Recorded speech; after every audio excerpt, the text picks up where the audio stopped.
The rain had just started to drizzle when Emily hurried down the crowded sidewalk, pulling her thin jacket tighter around her shivering frame. She had just finished her shift at the diner. Another long day on her feet, serving customers with a tired smile while barely making enough to scrape by. Bills were piling up, and the weight of it all pressed heavily on her shoulders. But tonight, something unexpected was about to happen, something that would change her life forever. As she weaved through the sea of people, lost in her own worries, a sudden commotion snapped her out of her thoughts. A few feet ahead, an elderly man had collapsed onto the cold pavement. His cane had rolled away, and he lay there, struggling to get up. People walked past him, some sparing a quick glance before moving along, too caught up in their own lives to stop. The sight sent a pang through Emily's chest. She knew what it felt like to be invisible, to struggle while the world just kept moving. Without hesitation, she rushed to his side. "Sir, are you all right?" she asked, kneeling beside him. The man groaned softly, trying to push himself up, but his frail body trembled with effort. He looked up at her, his deep-set eyes filled with a mix of embarrassment and gratitude. I just lost my balance," he murmured. His voice was weak, but there was something dignified about him, something that hinted at a past far different from his present state. Emily didn't think twice. Ignoring the curious stares of passers-by, she carefully helped him sit up, then retrieved his cane. "Here, take it slow," she said gently, offering her arm for support. He hesitated for a moment before gripping her hand, his fingers cold and unsteady. Together, they managed to get him back on his feet. His suit, though old, suggested he had once been a man of means. But now, standing there in the middle of the busy street, he looked utterly alone. "Do you need me to call someone? Family?" Emily asked, scanning his face for any sign of recognition. But the man shook his head. No family. His voice carried a quiet sadness, and for a moment, Emily felt an ache deep inside her. She knew loneliness all too well. Then, "At least let me walk you home," she offered. The man hesitated again, as if unused to kindness, but then nodded slowly. "I'd appreciate that." They walked side by side through the damp streets, the city lights casting long shadows around them. As they moved, Emily stole a glance at him. There was something about his presence that intrigued her, something about the way he carried himself. Even in his frailty, she didn't know why, but she felt drawn to him. During their slow walk, they exchanged bits of conversation. Emily learned his name was Mr. Thompson. He used to be a businessman, once respected and successful. But life had taken unexpected turns. Loss, hardship, and time had stripped him of the things he once had, leaving him to navigate the world alone. Emily, in turn, shared pieces of her own struggles. She spoke of the financial burdens, the exhaustion of working endless shifts, and the constant feeling of being stuck in a cycle she couldn't escape. By the time they reached his modest apartment, Emily had almost forgotten about her own troubles. "Thank you," Mr. Thompson said, his voice carrying something more than just gratitude. It was as if her kindness had restored something in him, a faith in humanity perhaps. Emily smiled, brushing off his thanks. "Anyone would have done. The same," she said. But deep down, she knew that wasn't true. As she turned to leave, he hesitated. "Wait," he said. His eyes held a flicker of something she couldn't quite place. "I owe you for your kindness." She shook her head, with a small laugh. "You don't owe me anything." But as she walked away, she had no idea that this simple act of kindness had just set something incredible in motion, something that would soon take her by complete surprise. The next morning, Emily woke up to the sound of her alarm blaring, a harsh reminder that another long shift awaited her. As she rubbed the sleep from her eyes, she thought about the night before. Mr. Thompson's weary smile, the quiet pain in his voice, the way he had hesitated before thanking her. There was something about him that lingered in her mind, though she couldn't quite put her finger on why. She pushed the thought aside, got ready, and made her way to the diner. The day unfolded like any other, taking orders, refilling coffee, forcing a smile while her feet ached. The same regulars sat in their usual booths, lost in their conversations or staring at their phones. It was a routine she had grown used to, but deep down, she longed for more. More than barely making ends meet, more than just surviving each day. As she carried a tray of food to a table, the chime of the diner's door caught her attention. She glanced up and froze. Standing there, dressed in the same old but neatly pressed suit, was Mr. Thompson. He scanned the diner before his eyes landed on her, and a knowing smile tugged at his lips. "Good morning, young lady," he said warmly. A mixture of surprise and curiosity filled Emily as she walked over to him. "Mr. Thompson, what are you doing here?" "I wanted to see you," he said simply, "and to thank you properly for your kindness last night." She waved off his gratitude again, but he wasn't deterred. Instead, he slid into a booth and gestured for her to sit. Emily hesitated. She was on shift after all, but something about his presence made her pause. "I promise I won't keep you long," he said, sensing her reluctance. "I just want to talk."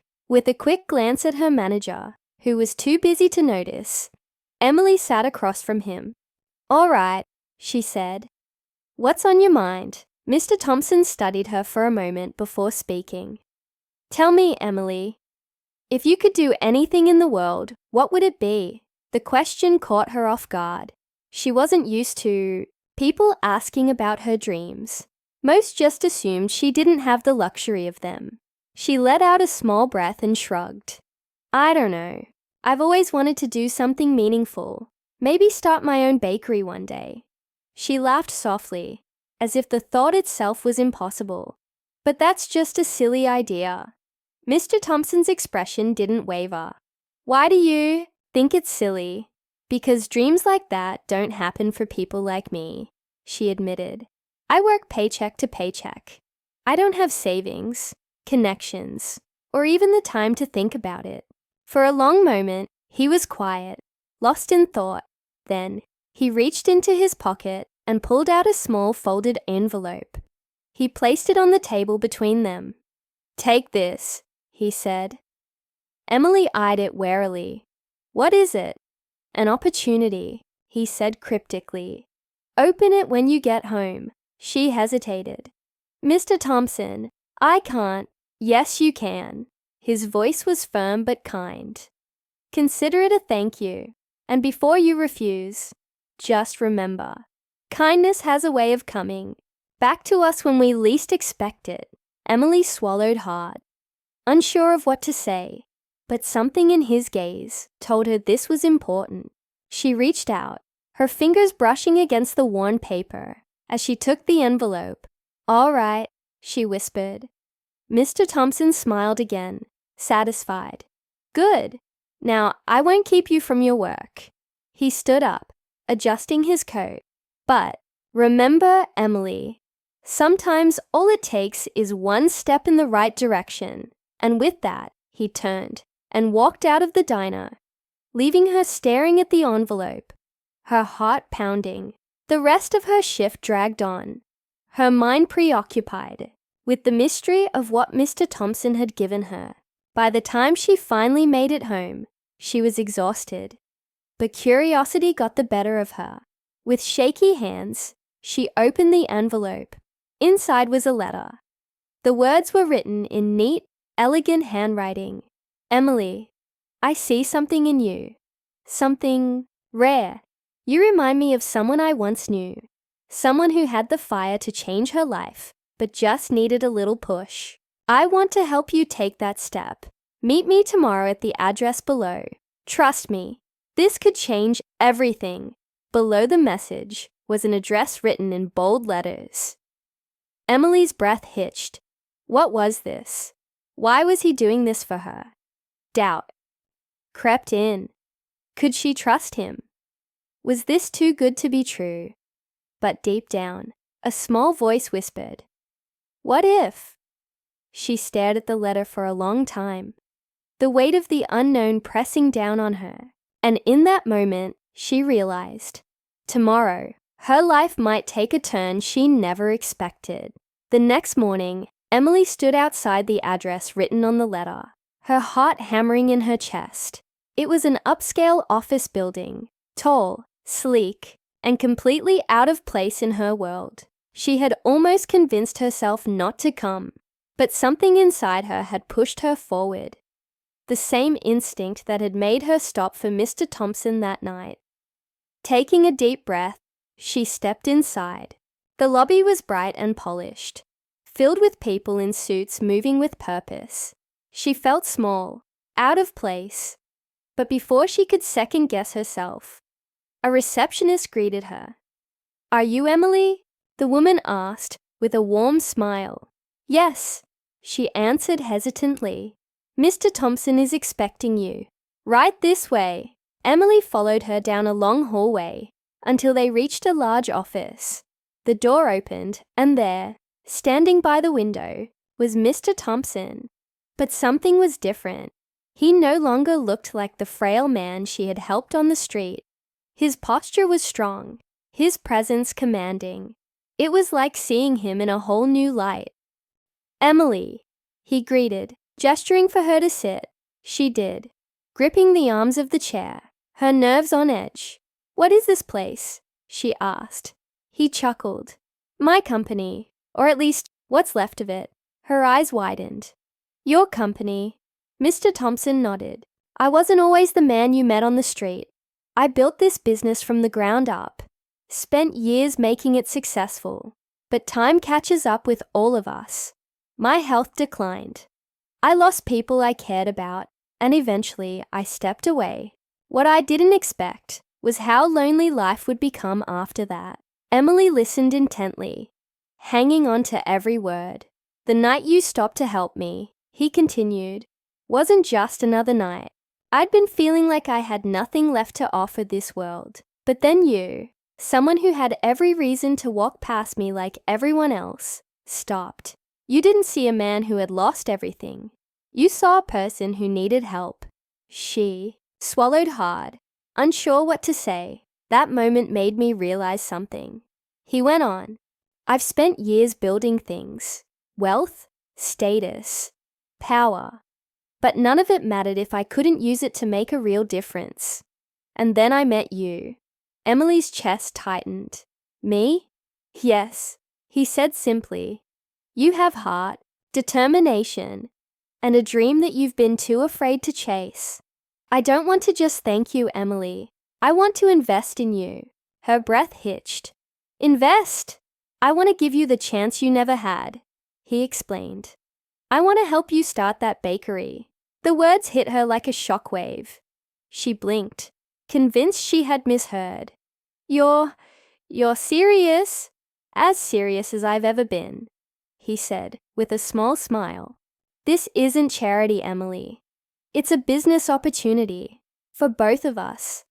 I see something in you, and I know that if you're given the right tools, you can build something amazing." Tears pricked her eyes. No one had ever believed in her like this before. "I don't know what to say," she whispered. "Say yes," he said simply. "Say yes, and let's make this happen." The emotions swirled inside her. Fear, excitement, disbelief. But beneath it all, there was something else. Hope. For the first time in a long time, she saw a future that wasn't just about surviving. It was about truly living. A slow smile spread across her lips. "Yes," she said, her voice steady. "Yes, let's do this." Mr. Thompson grinned. And in that moment, Emily realized that one act of kindness had changed not just his life, but hers as well. And as she walked out of that office, ready to step into a future she never imagined possible, she knew one thing for certain: sometimes the smallest moments have the power to change everything.